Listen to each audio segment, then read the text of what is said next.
Pocos generales tienen la fama de Erwin Rommel, el zorro del desierto. A pesar de su servicio al Tercer Reich, se le describe como valiente, audaz y dinámico, incluso por sus enemigos. Su llegada a África en 1941 marcó un cambio importante en el frente. Sus tanques y sus victorias lo harían una leyenda y el favorito de Hitler. Sin embargo, su aventura norafricana terminó en derrota total. ¿Cómo consiguieron los aliados expulsar al zorro del desierto de África?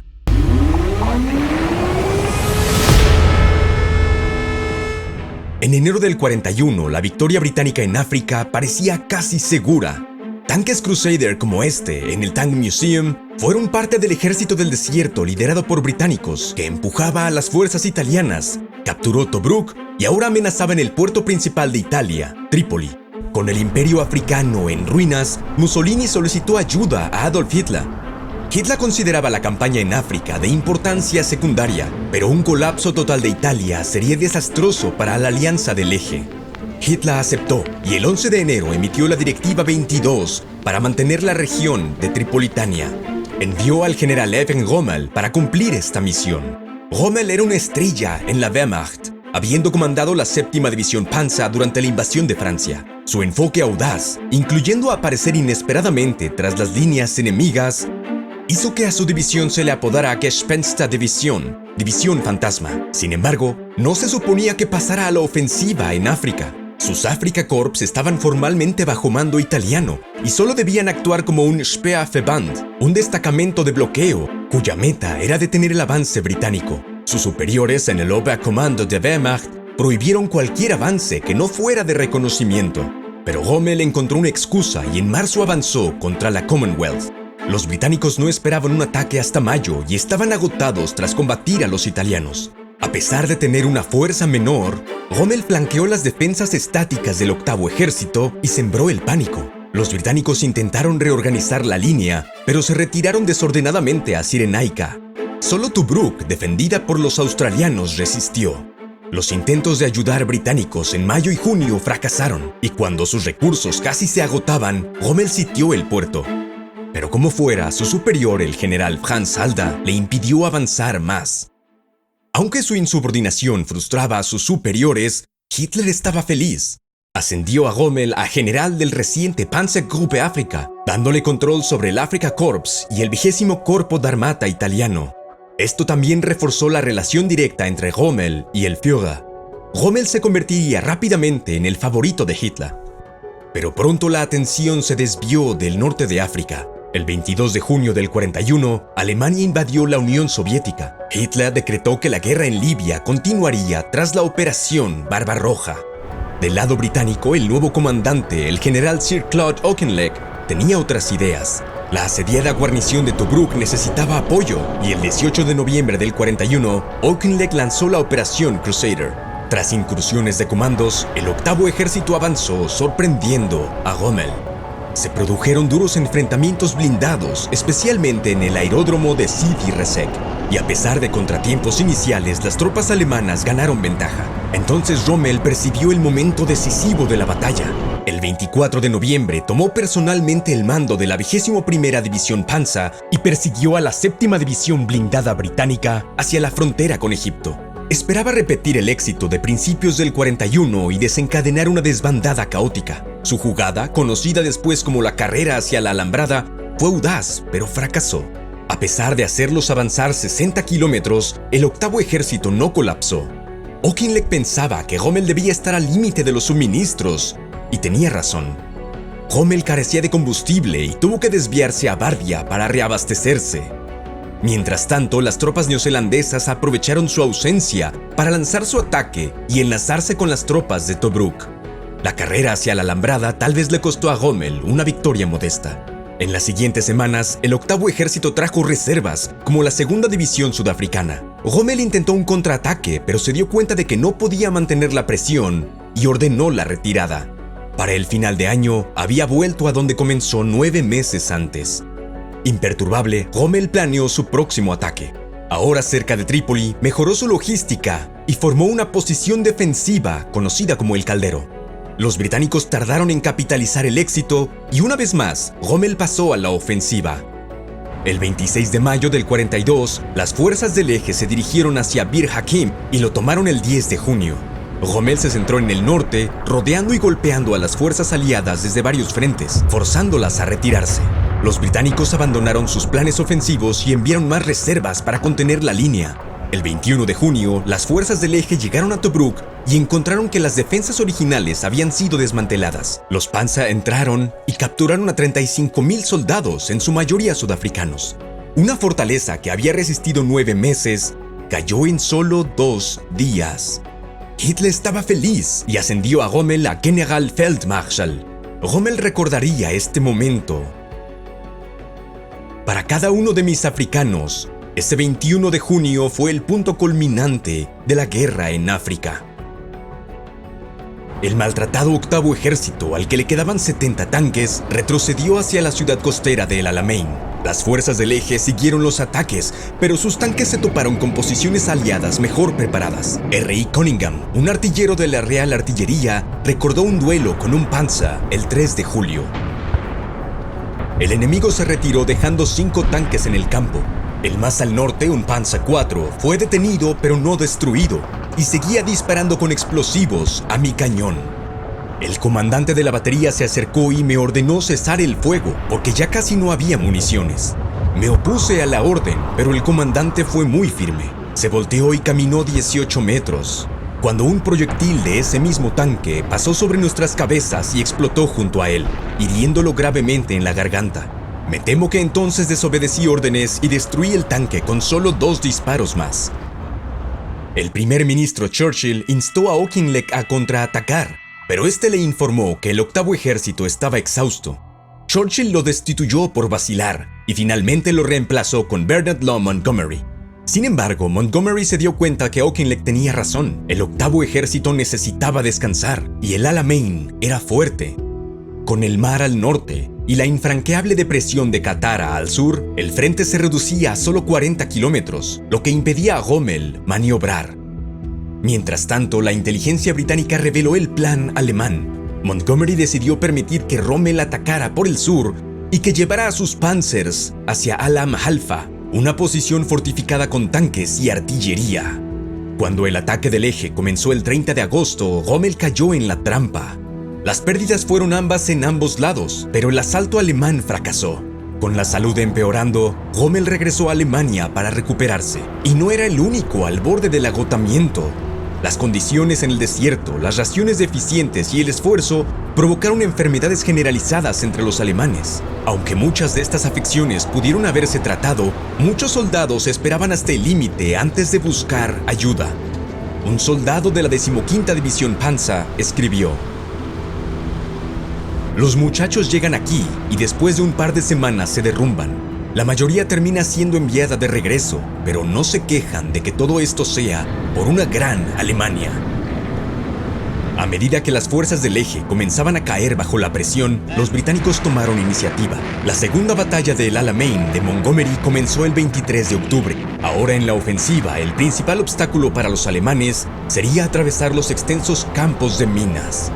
Las unidades británicas avanzaron, pero el ataque no fue perfecto. Avanzaban a diferente velocidad y despejar las minas tomó tiempo. Los antitanques alemanes causaron bajas en la artillería británica que avanzaba, pero los alemanes también sufrieron bajas, y el 24 de octubre el reemplazo de Rommel, el general Georg Stumme, murió de un ataque al corazón. Rommel fue llamado de urgencia para enfrentar la crisis. En noviembre, Montgomery ordenó la operación Supercharge para romper las posiciones alemanas en Kidney Ridge. El frente reducido limitaba la movilidad de Montgomery, así que, como le dijo a sus comandantes, sería un ataque frontal. Tiene que hacerse. Si es necesario, estoy dispuesto a aceptar el 100% de bajas, tanto en personal como en tanques. El esfuerzo dio frutos. Tras una batalla de desgaste que afectó a ambos bandos, las fuerzas del eje se retiraron el 4 de noviembre. Hitler le ordenó a Rommel resistir hasta la muerte si era posible, pero Rommel desobedeció esta orden y se retiró a la frontera tunecina. Poco después, un nuevo factor entró en escena. El 8 de noviembre, tropas angloamericanas desembarcaron en Marruecos como parte de la Operación Torch. Rommel enfrentaba ahora una batalla de dos frentes. En Túnez, los comandantes del eje se mostraban pesimistas, ya que el terreno montañoso impedía las maniobras de Rommel. Sus superiores alemanes e italianos tomaron más control y ordenaron mantener la línea Mares, una posición obsoleta. El comandante en jefe del sur de la Wehrmacht, Albert Kesselring, seguía confiando en que se podía lanzar un contraataque, pero Rommel carecía de fuerzas suficientes. En enero del 43, el alto mando alemán ya preparaba su reemplazo. Los aliados continuaron su avance implacable y Trípoli cayó en manos aliadas el 23 de enero. El destino del ejército alemán en África estaba sellado. El 9 de marzo, Rommel voló a Alemania, pero su ejército no tendría la misma suerte. El 12 de mayo, muchas tropas alemanas se rindieron. Hans Klein, de la división Hermann Göring, era uno de ellos. El bombardeo que los americanos prometieron en la mañana nunca llegó. Entonces rompimos nuestras armas contra un árbol. Mi compañía cantaba mientras lanzábamos las culetas y cerrojos en todas direcciones. No comimos nada por un par de días, ya que no llegaba ningún suministro. El suministro de agua era bueno, pero no había municiones para continuar la lucha. La campaña de África a menudo se ve diferente a otros teatros de la Segunda Guerra Mundial. El propio Afrika Korps reconocía esta dinámica y su grito de guerra, Heya Safari, evocaba imágenes de una gran aventura africana. Rommel, el zorro del desierto, y los Panzers del Afrika Korps completaron este distintivo mito. Fue el tanque el que definió en gran medida la guerra en Libia y Egipto. La enorme escala del área de operaciones significaba que el movimiento mecanizado era el único medio confiable para transportar tropas y equipos. Para Rommel en particular, las vastas extensiones del desierto proporcionaban un lienzo para maniobras ambiciosas y veía a los tanques como similares a barcos en el mar. Los tanques británicos dominaban la escena antes de la llegada del Afrika Korps. El Matilda II, con su blindaje de 78 milímetros, era impenetrable para antitanques italianos, aunque era lento, alcanzando apenas 11 kilómetros por hora. Esto limitaba la movilidad y aumentaba el tiempo que la tripulación pasaba en condiciones calurosas. La fatiga de la tripulación era un problema constante. Mientras tanto, los tanques móviles como el Vickers Cruiser Mk1 podían aprovechar aperturas. Ambos tenían un cañón relativamente débil de 2 libras, aunque esto fue suficiente contra los primeros tanques italianos. El Matilda y el Vickers se toparon de frente cuando llegaron los tanques alemanes. Inicialmente, el Afrika Korps desplegaba principalmente el Panzer II y III, con un número menor de Panzer IV. La mayoría iban con cañones cortos, ideales para atacar infantería, pero menos efectivos contra el blindaje. Para esto, los alemanes trajeron versiones especiales como el Panzer IIIJ, con un cañón largo de 50 milímetros, y el Panzer IVG, con un cañón largo de 75 milímetros más efectivo. Las fuerzas británicas cada vez dependían más de tanques americanos para contrarrestar esta ventaja. Primero el M3 Grant y luego el M4 Sherman. Ambos portaban un cañón de 75 milímetros y eran más efectivos contra blindaje, además de poder disparar diferentes tipos de munición, algo que les faltaba a los primeros tanques británicos. Gran Bretaña introdujo nuevos modelos como el Churchill con cañón de 6 libras y el Crusader Mark IV mejorado, como este que está aquí. Y apuesto que la tripulación hubiera deseado tener el sistema de ventilación de este museo, que pueden escuchar de fondo. Finalmente, Rommel también recibió un pequeño número de tanques Tiger. Protegido con 120 milímetros de blindaje, el Tiger mantenía una muy respetable velocidad a pesar del peso. Su cañón de 88 milímetros le daba una capacidad de destrucción impresionante. Un Tiger incluso registró la destrucción de un Sherman a 2.7 kilómetros. Y también eran buenos para la moral, como señaló el mayor Luda de la sección Panzer 501. Debemos hacer todo lo posible para poner en acción unidades Tiger pura sangre. Sin embargo, el Tiger tuvo un impacto menor en el norte de África. Para cuando entró en acción, el combate se había trasladado a las montañas, donde las distancias eran más cortas y el terreno más complicado. Particularmente lucharon contra el lodo en la temporada de lluvias. Tampoco ayudaron los problemas de suministro, ya que un solo Tiger podía consumir hasta 10 litros de combustible por kilómetro, y aún más en condiciones desérticas. Algunos historiadores sugieren que la superioridad técnica alemana fue de hecho marginal. Fue el cómo se usaron los tanques lo que de verdad importó. El general británico Donald Bateman, comandante del Centro de Entrenamiento de Medio Oriente, notó que los alemanes tenían más confianza que los italianos. El año pasado los italianos perdieron confianza en sus armas. Un prisionero italiano pateó un tanque CB-3 y dijo: «No sirve, como todo lo italiano». Los alemanes no creo que hagan lo mismo. Mientras que los tanques británicos en el norte operaban como unidades separadas al enfrentarse a enemigos, Rommel usaba cajas de armas combinadas. Dentro de cada caja había un batallón panza, artillería, ingenieros y otras unidades de apoyo. Al ser atacados, la caja se detenía y los tanques se desplazaban hacia los lados. Las armas antitanque detenían a los blindados, mientras los panza maniobraban hacia los flancos y retaguardia.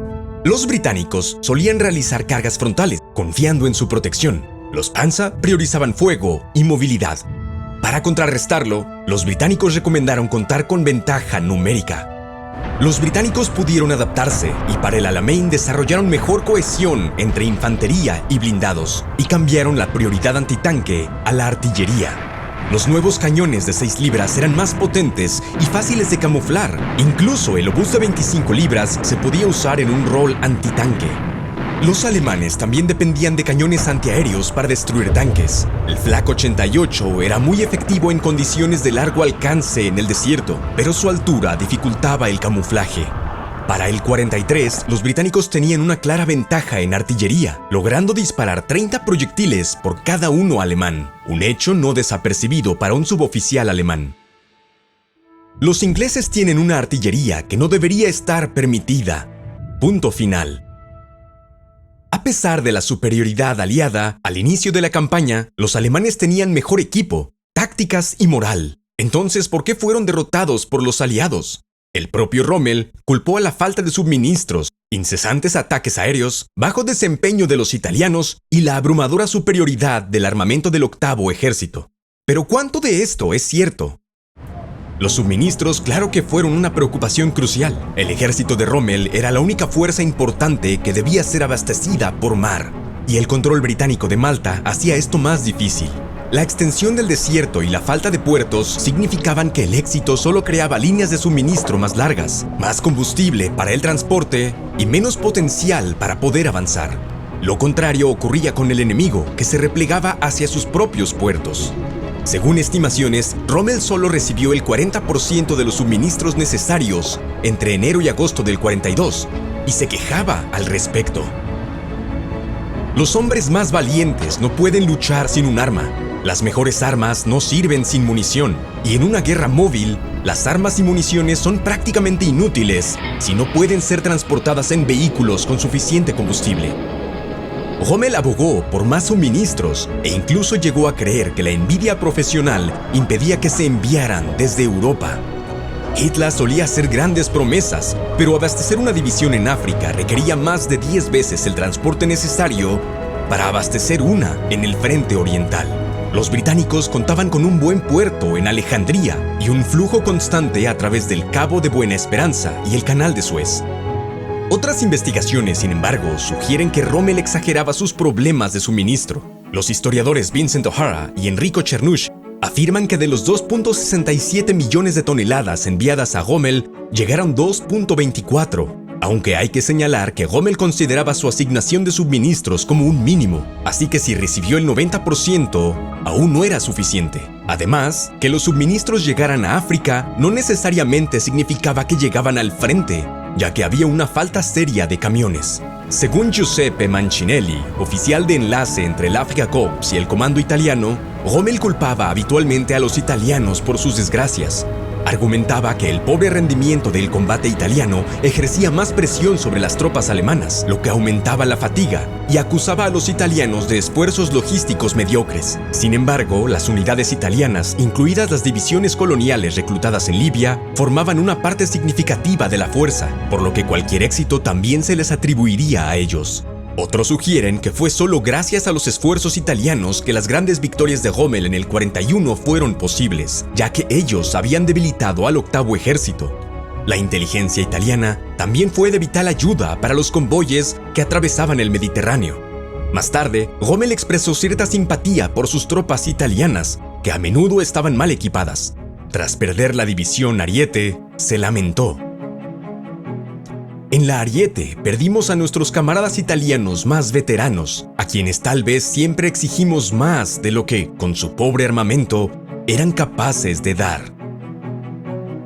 Por otro lado, las fuerzas británicas enfrentaban problemas similares. Su fuerza también era multinacionalidad. Británicos, australianos, neozelandeses, indios, sudafricanos, griegos, franceses y soldados senussi. El mando británico experimentó tensiones entre oficiales de diferentes orígenes y personalidades.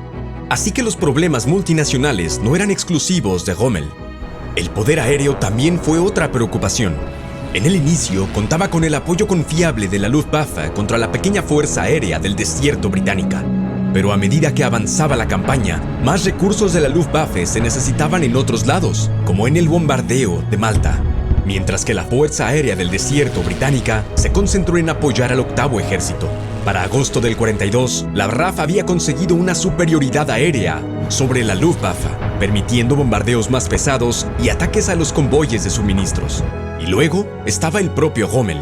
Sus victorias y estilo de mando le ganaron elogios, incluso por parte de los mismos británicos.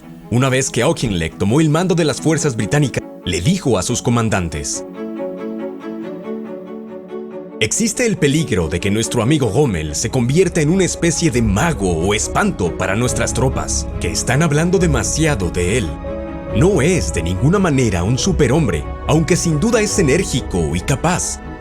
Deseo que disipen, por todos los medios posibles, la idea de que Rommel representa algo más que un simple general.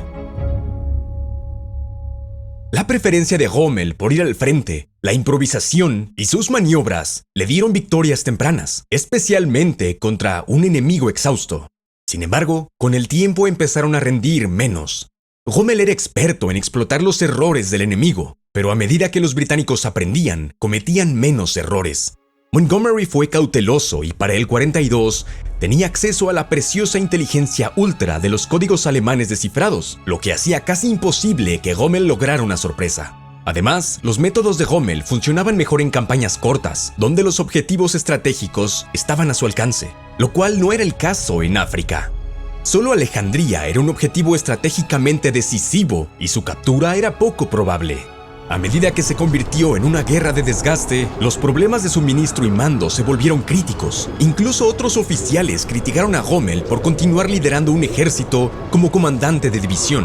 Al tomar el control personal, dejaba el cuartel general y abandonaba una visión estratégica más amplia. Por ejemplo, en el asalto a la línea, estuvo fuera de comunicación con otras unidades por varios días.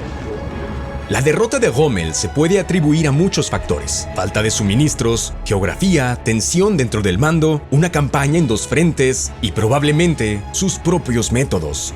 Pero también hubo una diferencia crítica entre el eje y los aliados en África: la importancia relativa del teatro. Para Hitler, el norte de África fue un espectáculo secundario. Las órdenes iniciales eran solo defensivas y Hitler estaba fuertemente enfocado en el frente oriental. Rommel tuvo que competir y negociar por recursos y atención. Aunque Hitler hacía promesas, el resto del alto mando generalmente no lo respaldaba. Kesselring, Halder y otros restringieron consistentemente a Rommel. Sus partidarios sugieren que limitaron a un comandante talentoso por celos. Otros afirman que los comandantes de Rommel estaban mejor situados para entender la posición dentro del esfuerzo bélico y la significación del teatro. Algunos planificadores intentaron retroactivamente dar más valor estratégico al teatro a través del llamado Plan Oriente, la invasión del Cáucaso a través de Medio Oriente. Este ambicioso plan preveía conectarse con las fuerzas imperiales japonesas y cortar las vitales rutas de suministro y refuerzos hacia la Unión Soviética, además de capturar campos de petróleo vitales. Los comandantes alemanes desarrollaron planes para ocupar a largo plazo Egipto, incluyendo unidades del Einsatzgruppen para llevar a cabo ejecuciones de judíos, opositores y otros. Tales actividades ya se habían llevado a cabo en otros lugares del norte de África. Por ejemplo, ciudadanos italianos y tropas alemanas realizaron pogromos contra judíos de Bengasi, y las autoridades del eje establecieron un campo de concentración en Trípoli. Aunque el pogromo más grande ocurrió en 1945, cuando la región era administrada por los británicos. Las autoridades italianas expulsaron a la población judía de Túnez, especialmente después de la llegada de los alemanes. Estas acciones contradicen la creencia de que la campaña en África era una guerra sin odio. Sin embargo, estas grandes estrategias siempre fueron tentativas. Pocos comandantes alemanes consideraban al Plan Oriente realista, y los planes para Egipto fueron desorganizados. Aunque el Einsatzgruppen esperaba poder cooperar con el Afrika Korps, no está claro si su comandante alguna vez se reunió con Rommel. En general, los superiores de Rommel lucharon consistentemente por integrar la campaña de África en un plan más amplio, y era incierto cómo sería una victoria alemana en África. ¿Sería simplemente prevenir el colapso italiano, capturar Tobruk o conquistar Egipto? Mientras tanto, se necesitaban cada vez más recursos, tropas y atención en el tambaleante frente oriental, con el que comparado, la importancia y escala de África eran diminutas. El general Alfred Jodl se refirió despectivamente a todo el teatro como la pequeña expedición de Tiro de Rommel. Mientras que para los británicos el norte de África fue el enfoque significativo desde el 41 al 43. Las humillantes derrotas en Francia, Singapur y Grecia significaban que necesitaban urgentemente una victoria. Churchill consideraba que la victoria en África era esencial para su supervivencia política y se atrevió a decirlo de esta manera en agosto de 1942. Rommel, ¿qué más importa que vencerlo? Como resultado, las fuerzas aliadas recibieron la atención, suministros e inteligencia que necesitaban para tener éxito. Pero los alemanes enviaron la mayoría de sus Tiger como este al más relevante frente oriental. Para los aliados, la campaña de África fue de suma importancia política y estratégica. La Operación Torch marcó la entrada de Estados Unidos en la guerra contra Alemania y un gran compromiso en el teatro europeo. El éxito en África también expuso lo que muchos consideran el punto débil del eje. Las invasiones en Italia y la apertura de un segundo frente en Europa llegaron poco después, en el 43. Para los aliados, derrotar a Rommel en Libia y Túnez marcó el inicio de un camino hacia la victoria. Muchas gracias al Tank Museum de Bovington por sus tanques de la Segunda Guerra Mundial en las campañas de África, en particular al Tiger 131. Este es el último Tiger operativo en el mundo, y si quieres verlo en funcionamiento, te recomendamos que los visites en el Tiger Day, que ocurre 2 veces al año. Como siempre, puedes encontrar las fuentes del episodio en la descripción del video. Y si nos ves desde Patreon o Nebula, muchas gracias por el apoyo, no podríamos hacerlo sin ti. Soy Jesse Alexander y esta es una producción de Real Time History, el único canal de historia dispuesto a aceptar el 100% de bajas para lograr nuestra meta.